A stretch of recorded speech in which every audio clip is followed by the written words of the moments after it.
Hello guys, അപ്പോൾ ഇപ്പോൾ എന്നത്തെ പോലെ പാട്ട് ഡാൻസ് വീഡിയോ ഒന്നും അല്ല.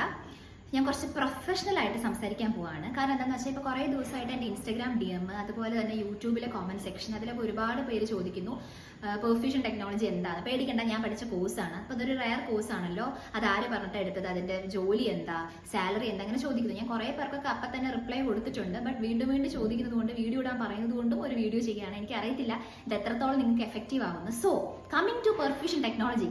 ഫസ്റ്റ് ഓഫ് ഓൾ, ഇതൊരു പെർഫ്യൂം അടിക്കുന്ന പണിയല്ല. കുറേ പേര് അങ്ങനെയൊക്കെ വിചാരിച്ചു. അത് നിങ്ങളെ ഞാൻ തെറ്റ് പറയില്ല, ഞാൻ നിങ്ങളെ ജഡ്ജ് ചെയ്യില്ല. കാരണം ഞാനും അങ്ങനെ വിചാരിച്ച ഒരു കുട്ടിയാണ്. നമ്മുടെ ബാലിശമായ മനസ്സിൽ തോന്നുന്ന ഒരു തെറ്റ്, അത് പോട്ടെ. അപ്പോൾ പെർഫ്യൂഷൻ ടെക്നോളജി കഴിഞ്ഞ ആൾക്കാർ വർക്ക് ചെയ്യുന്നത് കാർഡിയോളജി ഡിപ്പാർട്ട്മെന്റിൽ, അതായത് ഓപ്പൺ ഹാർട്ട് സർജറീസ് നടക്കുന്ന സ്ഥലത്താണ് ഇവർക്ക് പണി വരിക. കാർഡിയോവാസ്കുലർ thoracic സർജറി യൂണിറ്റിലാണ് പണി വരിക. അതായത് ഓപ്പൺ ഹാർട്ട് സർജറീസ് നടക്കുമ്പോൾ നമ്മളൊരു മരുന്ന് കൊടുത്ത് ടെമ്പററി ആയിട്ട് ഹാർട്ടിന്റെയും ലങ്ങിന്റെയും ഫംഗ്ഷൻ എന്ത് ചെയ്യും, സ്റ്റോപ്പ് ചെയ്യും. നിങ്ങൾ മനസ്സിലാക്കണം, ജീവനുള്ള ഒരു മനുഷ്യന്റെ ഹാർട്ടിന്റെയും ലങ്സിന്റെയും ഫംഗ്ഷൻ നമ്മൾ സ്റ്റോപ്പ് ചെയ്തു. ഹാർട്ട് ലങ് എന്ന് പറയുന്നത് ഒരു മനുഷ്യ ശരീരത്തിൽ എത്ര ഇമ്പോർട്ടന്റ് ആയിട്ടുള്ള ഓർഗനാണെന്ന് നിങ്ങൾക്ക് എല്ലാവർക്കും അറിയാം. അപ്പൊ അതിന്റെ ഫംഗ്ഷനാണ് നമ്മൾ നിർത്തിവെച്ചിരിക്കുന്നത്. അപ്പം ആര് അതിന്റെ ഫംഗ്ഷൻ വീണ്ടും ചെയ്യും ഗൈസ്? എങ്ങനെ അതിന്റെ ഫംഗ്ഷൻ വീണ്ടും ചെയ്യിപ്പിക്കും? അപ്പോഴാണ് പെർഫ്യൂഷനിസ്റ്റ് ആയിട്ടുള്ള നമ്മൾ മലകുമാരെ പോലെ കടന്നു വരുന്നത്. അതായത് ഈ പെർഫ്യൂഷനിസ്റ്റ് അപ്പം എന്ത് ചെയ്യുന്നു പറഞ്ഞാൽ, ടെമ്പററി ആയിട്ട് ഹാർട്ടിന്റെ ലങ്ങിന്റെ ഫംഗ്ഷൻ സ്റ്റോപ്പ് ചെയ്ത് കഴിഞ്ഞാൽ ഇതിന്റെ രണ്ടിന്റെയും ഫംഗ്ഷൻ ഒരു മെഷീൻ ആണ് ടെമ്പററിലി കൺട്രോൾ ചെയ്യുക. അത് കൺട്രോൾ ചെയ്യുന്ന ആൾക്കാരാണ് പെർഫ്യൂഷനിസ്റ്റ്.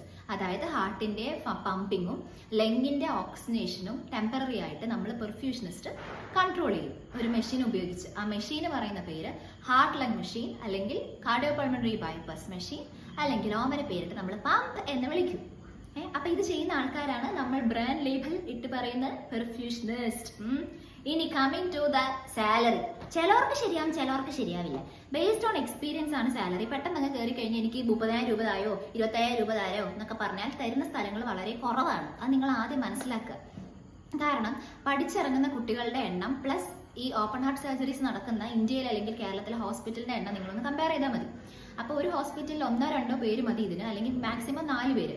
അപ്പം തന്നെ നിങ്ങൾക്ക് മനസ്സിലാവും എത്രത്തോളം വേക്കൻസി ഇതിലുണ്ടെന്ന്. അതിൽ കൂടുതൽ ഞാനൊന്നും പറയുന്നില്ല, അപ്പം നിങ്ങൾക്കത് മനസ്സിലാവും.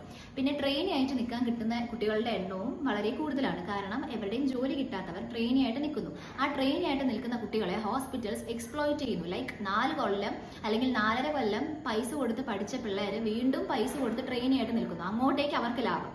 ട്രെയിനിക്ക് അങ്ങോട്ട് പൈസ കൊടുക്കുന്ന ഹോസ്പിറ്റൽസിന്റെ എണ്ണം വളരെ കുറവാണ്. വളരെ കുറവെന്ന് പറഞ്ഞാൽ വളരെ കുറവ്. സോ നിങ്ങളൊന്ന് ചിന്തിച്ചിട്ടൊക്കെ കോഴ്സ് എടുക്കുക. Let me know if you want to know more. Okay, അപ്പം ബൈ.